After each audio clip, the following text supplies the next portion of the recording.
Imagine an orchestra preparing for a performance, like you would have seen here last month here at Grace when the Des Moines Community Orchestra was preparing to play the Messiah here. Musicians from all walks of life gather together bringing a unique instrument. There's the soaring sound of the violin, the deep resonance of the cello, the soul-vibrating sound of the bass, the steady rhythm of the percussion section, the boldness of the brass, the light and airy notes of the flute. At first, the individual instruments warm up, each playing its own part. The sound is chaotic, it's disconnected, it's almost disturbing. But then, the conductor raises the baton. Each musician focuses, watching the leader, the conductor, and each other, listening very carefully. And then they begin to play. They play together. Their distinct sounds blend into a breathtaking, soul-wrenching symphony of music, rich with harmony and depth. The violin cannot play the drum's rhythm, and the flute can't replicate the cello's deep notes. And yet, without each contributing its unique part to the whole, the music would be incomplete. And this is what happens in the body of Christ when we embrace the Spirit's gifts. We are all different. Every single one of us is different. Like the instruments in that orchestra, each one brings its own aspects, its own sound, its own way of functioning, and its own place to play. But when we come together, united by God's Spirit, we create something beautiful and powerful, unique and special. And it becomes a means of grace for others. Not only for us, but for others. Not only for those that we reach towards, but even those we will never meet can be touched by the symphony of God's grace when the gifts of the Spirit blend together in the life and mission and ministry of the church. So what are the gifts? You know, here in the 21st century, modern progressive Protestants often have trouble talking about the gifts of the Spirit. We are hyper aware of how other Christians have taken the concept and run with it, whipping up all sorts of strange and uncomfortable doctrines which seem outlandish, fanciful, unrealistic, and unreal. And so we are often tempted to just dump the whole thing. However, we dare not do that because the Spirit's gifts are real. And they are present right here, right now, in Grace United Methodist Church. I serve on the Iowa Conference Board of Ordained Ministry. Wherever I've served in ministry over the last 34 years, I've usually been asked to serve on some kind of a board of ordained ministry. We talk about the fitness and preparation and qualifications for ministry of many different people and many different kinds of ministries, from the ministry of a local pastor to the ministry of a deacon to the ministry of an elder. We talk about people's gifts and graces. What talents do they have? What abilities do they bring? What educational levels have they attained? What psychological characteristics do they have? What might they offer to the life and ministry of the church? We talk about their gifts and their graces, both naturally developed and cultivated skills and abilities, and those spiritual qualities that each has been given. Paul writes, "Now there are a variety of gifts, but the same Spirit. And there are varieties of services, but the same Lord. And there are varieties of activities, but it is the same God who activates all of them in every one. Notice how the Apostle Paul phrases that. There are varieties, or another possible translation here would be distributions of gifts and services and activities. Charisma, diakonia, enargia in Greek. But the same Spirit, the same Lord, the same God. I could go off running on a rabbit trail now about the threefold character of our encounter with God, i.e. the Holy Trinity is one idea of this, and the three-layered dynamic of our being. But that's for another sermon and another day sometime later in the year. To one is given, Paul writes, to one is given through the Spirit the utterance of wisdom, and to another the utterance of knowledge according to the same Spirit. To another, faith by the same Spirit. To another, gifts of healing by the one Spirit. To another, the working of miracles. To another, prophecy. To another, the discernment of spirits. To another, various kinds of tongues. To another, the interpretation of tongues. And it's right here in these last two that many people get repelled, because we've seen or heard some folk using those gifts to manipulate, control, gatekeep, and frighten others. Speaking in tongues, for instance, as a gift of the Spirit is mysterious.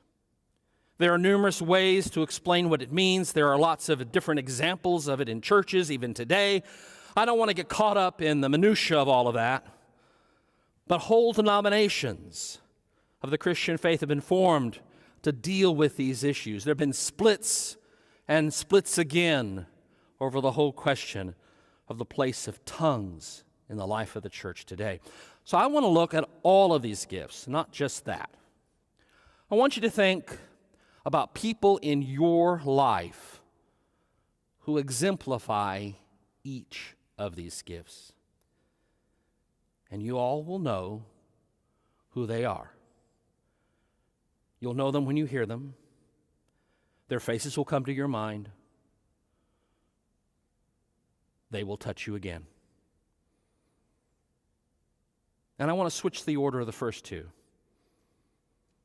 Utterance of knowledge. I have known people who didn't have any formal theological or biblical training, but who had an incredible understanding of the Bible and of faith. And I've known some who could take that knowledge and understanding and apply it with an utterance of wisdom.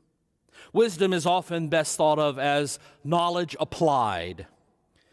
It's processed knowledge, lived knowledge, experienced knowledge, insight into truth, insight into the truth of God, insight into the truth of faith, insight into the truth of life.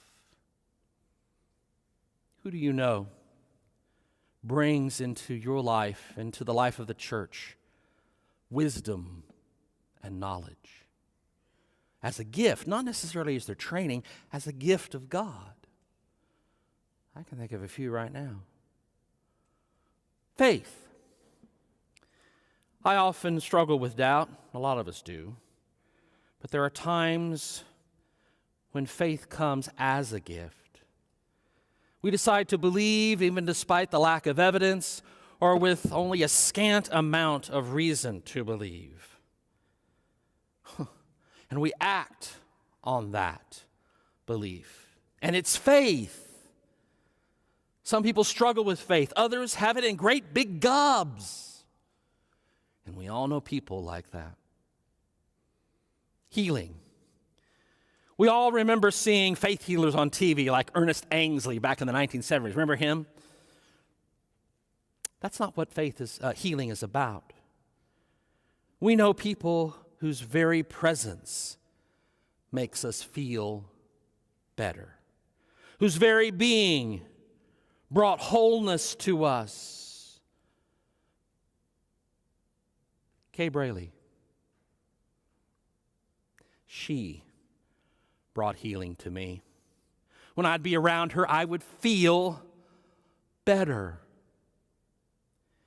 Even the last time I saw her and spoke with her, I could feel God's Spirit in her touching me and bringing a touch of God's healing presence into my life again.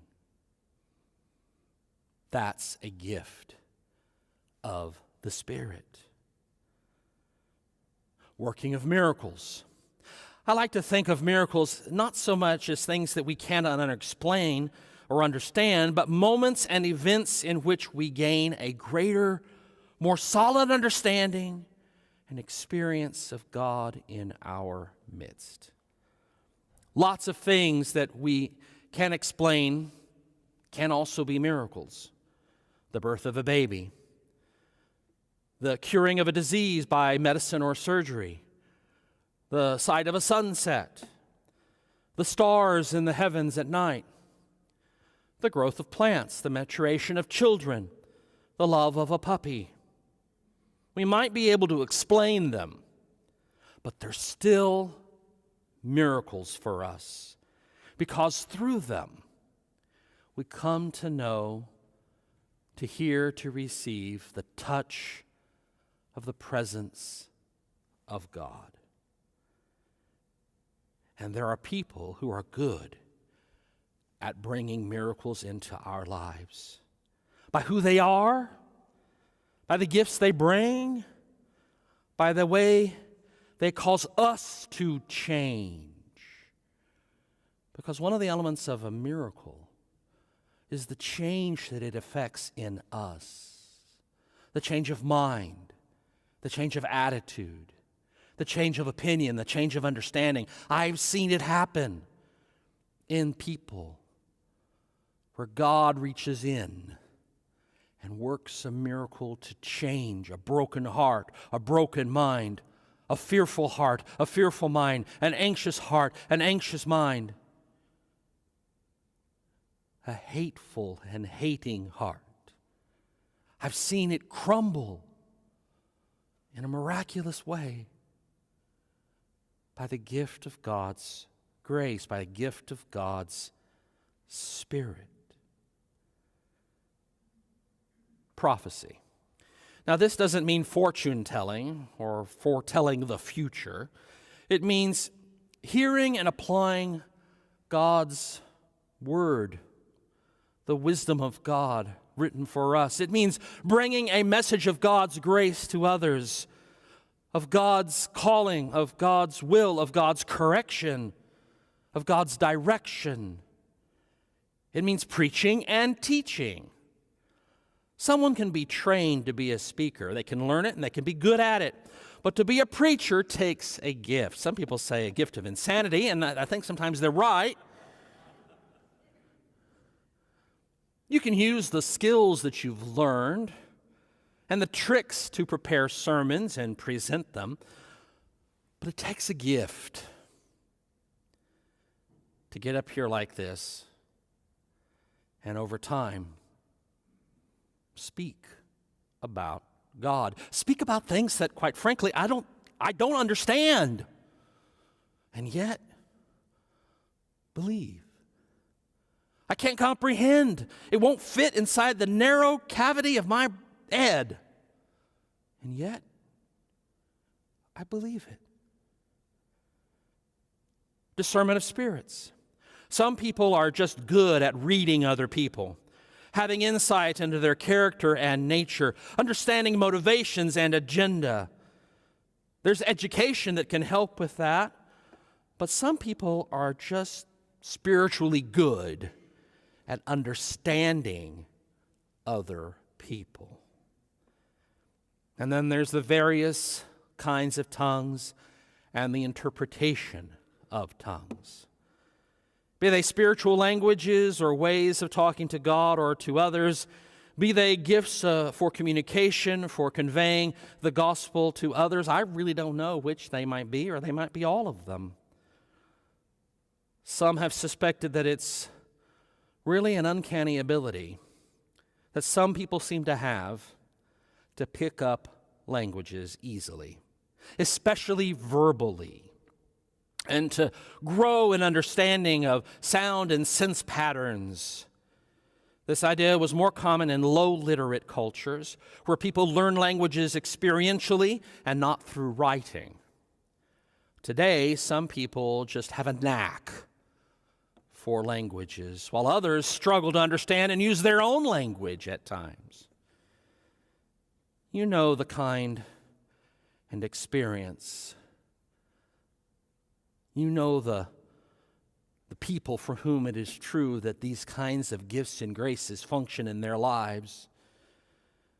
The Spirit gives some of people an incredible ability to see beyond the present, to see beyond the ordinary, to see the potential in others, to know the goodness that can come in and through and from others. These are all elements of the gifts, the multiple gifts of the Spirit. Just as an orchestra's strength lies in its diversity, the church thrives when we each use the gifts we have received to serve God and serve each other. I wouldn't want a whole congregation filled with people who just had utterances of knowledge or wisdom. But I want a congregation with some in it. I want a congregation with some who are healing presences. And we see them every day. I crave a congregation that has the ability to reach out and be a healing presence. And I think we have all of these gifts in our midst. What are your gifts and graces, my friends? I want you to think about that right now. Take a moment. Close your eyes. Take a moment. What are your gifts and graces? What are the gifts and graces of those seated around you? Those you've known for years? Those you've only just met? What gifts and graces have we been given? I want you to think about that today. I want you to think about it later today. I want you to think about it this week and in this coming month. Think about the gifts and graces you have received for the life of our church. What are your gifts and graces? What do you have to offer in this orchestra of faith? Where's God calling you to play, to serve, to give? How's God calling you to be a part of the life of the family of God? We are all different. We all have different gifts and graces. We all have the graces of the Spirit in us. May we truly seek them, find them, and live them. In the name of the Father, and of the Son, and of the Holy Spirit. In your presence.